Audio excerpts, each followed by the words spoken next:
Alright, so we will see how this goes.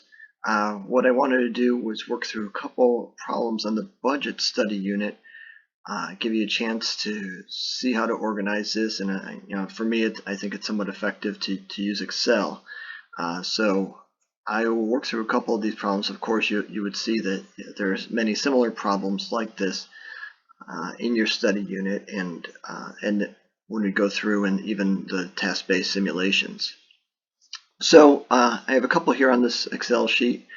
The first one deals with procurement. So this would be something that would be similar for a production budget, any sort of materials or inventory management process.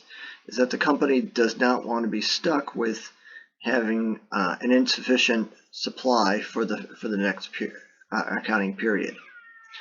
So here, what we're dealing with is a company that has a policy, as we see over in the problem, that they want to have 40% of next month's sales on hand at the end of the current month. So when we're dealing with November, what we want to do is think about what their projected sales would be. Maybe I should slide this over a cell or so. So in terms of our units, we'd have our projected sales. So in November, they're planning to have 50,000 units. Now what we want to do is add to that as far as how many items they want to order. So we want to add to that the desired ending inventory, which would be what we see here. This should be 40% of what December sales would be.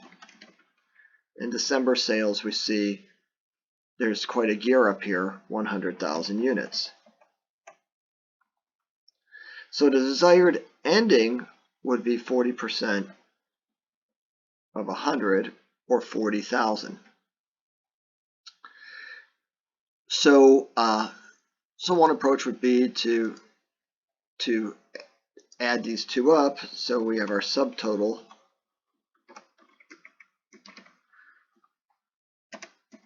would be to add these two units, and we get to 90,000. But then what we need to do is subtract what was in the beginning inventory.